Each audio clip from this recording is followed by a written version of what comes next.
Hello बच्चों, स्वागत है आपका हमारा इस वीडियो में।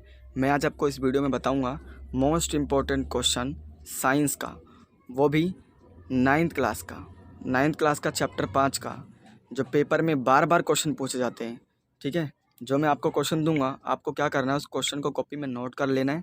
नोट करने के बाद आपको याद कर लेना है, ठीक है, ताकि आपको उसको सबसे ज़्यादा बेनिफिट हो। ठीक है, तो चलिए देखते हैं क्वेश्चन कौन से हमारे।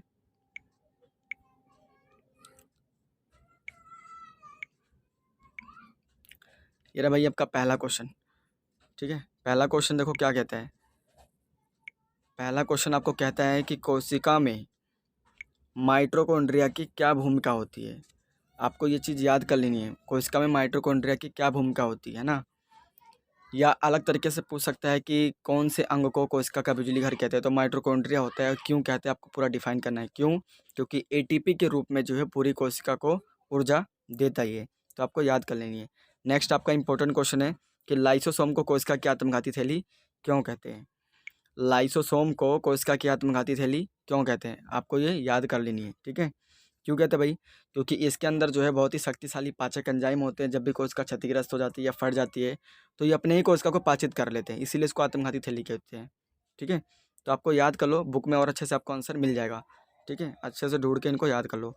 नेक्स्ट मोस्ट इंपॉर्टेंट क्वेश्चन है कि यूकैरियोटिक कोशिका और प्रोकैरियोटिक कोशिका में अंतर बताइए। आपको ये भी अच्छे से याद कर लेना, एक भी पॉइंट मत छोड़ना, चाहे क्वेश्चन को कितना भी घुमा करके वो पूछ ले। आपको अगर पॉइंट याद होंगे ना, तो आप अच्छे से इसका आंसर बता सकते हो। तो 1 नंबर या 2 नंबर किसी में भी पूछ ले, 3 नंबर में भी आ जाए, तो कम से कम 3 पॉइंट या 4 पॉइंट तो याद ही कर लो इनके, है ना। मोस्ट इंपॉर्टेंट क्वेश्चन है सारे। नेक्स्ट अगला है आपका क्रोमोसोम क्या होते हैं। क्रोमोसोम आपको याद होगा कि आपने पढ़ा होगा अगर बुक, तो केंद्रक में क्रोमोसोम मौजूद होते हैं, जिसमें जो है आवश्यक सूचनाएं होती हैं, है ना।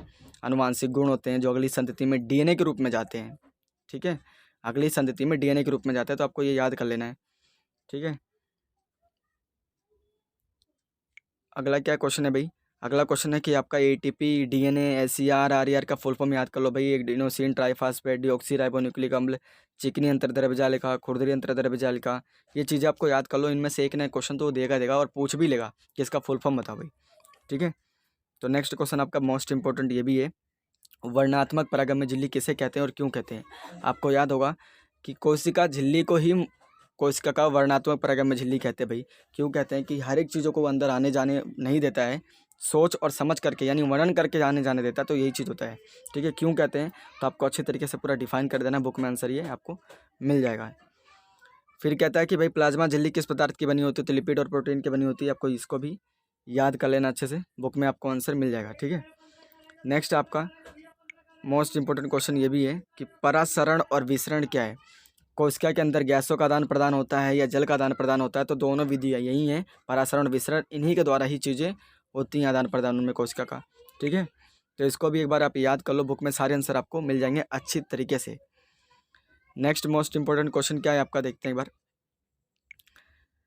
नेक्स्ट है भाई कि अमीबा जो है, अमीबा अपना भोजन किस प्रकार प्राप्त करता है। ये रहा, अमीबा अपना भोजन किस प्रकार प्राप्त करता है। जब भी अमीबा के पास कोई खाद्य पदार्थ आता है, तो अपने पादाप को बढ़ा लेता है वो, और पादाप के द्वारा उस भोजन को अपने अंदर शरीर के अंदर प्रवेश कर लेता है। ठीक है, जिसके कारण वो उसका भोजन को अवशोषित करके उसका जो है पाचक रस जो भी होता है उसको ले लेता है, और अपशिष्ट पदार्थों को निकाल लेता है बाद में। तो आपको इस क्वेश्चन को भी याद कर लेना अच्छे तरीके से, इस क्वेश्चन को छोड़ना मत, सारे इंपॉर्टेंट क्वेश्चन नहीं है।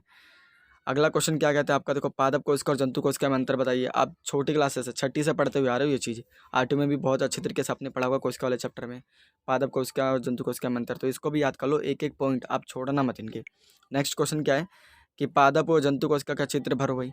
चित्र बनाने आपको आना चाहिए या उसका नाम भरने आना चाहिए। पेपर में क्या होगा कि आपको 2-3 नाम दे देंगे और बोलेंगे चित्र बनाओ, और चित्र बनाकर इनका नाम भरो। तो एक तरीके से तो ये हो सकता है भाई, या तो आपको चित्र बना करके दे देंगे, 2-3 नाम दे देंगे, तो उनको जो है आप भरो।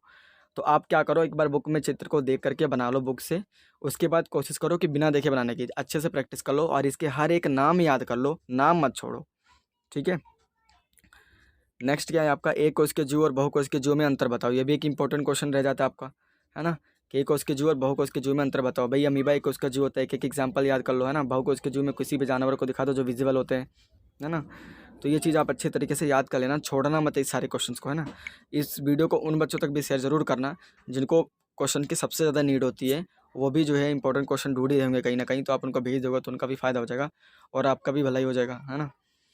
ठीक है, मिलते हैं नेक्स्ट वीडियो में, तब तक के लिए जय हिंद।